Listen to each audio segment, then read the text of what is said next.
మా రాజు పాస్టర్ మొన్నే చెప్పాడు, ఒక 2-3 చోట్ల చెన్నైలో సేవ చేసేటప్పుడు సైకిల్ కూడా లేకుండా చాలా ఇబ్బంది పడుతున్నాడట. ఆ రోజుల్లో శనివారం విజ్ఞాపన కూడికలో కూడా ప్రార్థన చేస్తూ ఉండేవారట.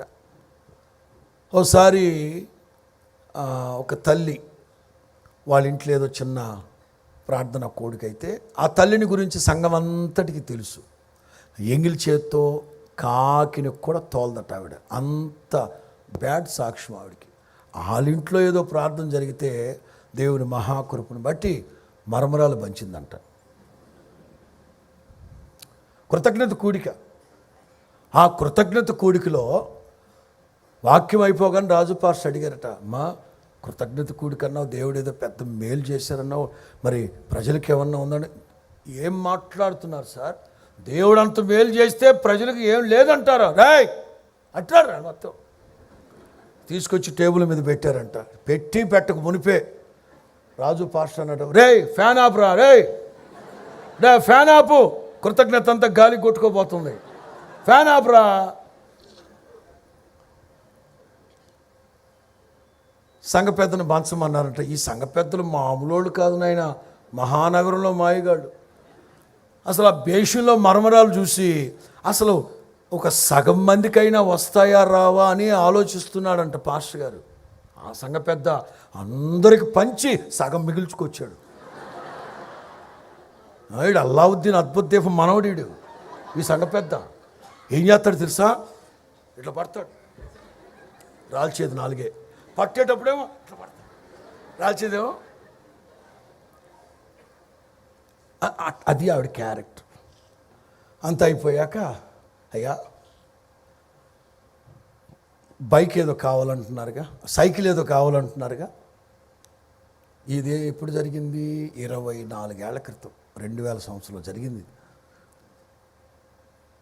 సైకిల్ కొనుక్కోవాలంటున్నారుగా. సైకిల్ వద్దులే కానీ ఇదిగో 10,000 బైక్ కొనుక్కోండి.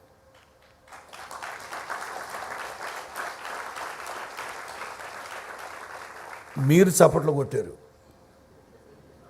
కానీ ఆ ప్రార్థనలో ఉన్న వాళ్ళందరూ వదిన నన్ను గిల్లు. ఎందుకు? ఇది కళ నిజమా? ఎందుకంటే ఆవిడ గురించి అందరికి తెలుసు. కొంతమంది ఆలోచన చెప్పారంట, పాస్టర్ గారు తొందరపడి బైక్ కొనమాకండి, రేపో ఎల్లుండి ఆవిడ ఫోన్ చేస్తుంది మీకు డబ్బులు తెమ్మనండి. అవును, అట్లా అనిపించట్లేదు నాకంటే. మీరావిడ మాకు తెలుసు ఆవిడ సంగతే. పాపం మా పాస్టర్ గారు కూడా నీట్గా ప్యాక్ చేసి 2 రోజులు అట్లాగే పెట్టాడంట. అన్నట్లుగానే 3వ రోజు ఫోన్ వచ్చిందంట, పాస్టర్ గారు ఒకసారి ఇంటికి రండి అర్జెంటుగానే. ఇంకా రాజు పాస్టర్ బ్రదర్తో చెప్పాడంట, అరే 10,000 పట్టరా, కొనకపోవడం మంచిది. వెళ్ళారంట. అదే మొన్న నేను 10,000 ఇచ్చాను కదా మీకు బైక్ కొనుక్కోమని, తెచ్చానమ్మా, ఇదిగో, అరే తీరా ఇచ్చే. ఇవ్వడం కాదు నాయన, ఎవరో అన్నారు 10,000కి రాదని, అందుకని ఇంకొక 5,000 కూడా రెడీ చేశానయ్యా, 15,000. దేవుడు గొప్ప దేవుడు అండి, దేవుడు గొప్ప దేవుడు. నమ్మాలి, ఆయన ప్రతిఫలం ఇస్తాడని నమ్మాలి. సేవకుల కోసం చెప్పాను. ఇదిగో ఈ హోసన్నా మినిస్ట్రీస్ మా పరిచర్యల్లో నేటి వరకు ఇంత ఘనంగా, ఆశీర్వాదకరంగా, దీవెనకరంగా ఈ పరిచర్య ముందుకు అప్పుడప్పుడు ఎఫెక్ట్లు వస్తుంటాయిలే. అది స్తోత్రం చెప్పు గట్టిగా, హల్లెలూయా. జరుగుతుందంటే దేవుడు ఆయా సందర్భాల్లో సమకూడి ప్రొవైడర్ సిద్ధపరుస్తారు.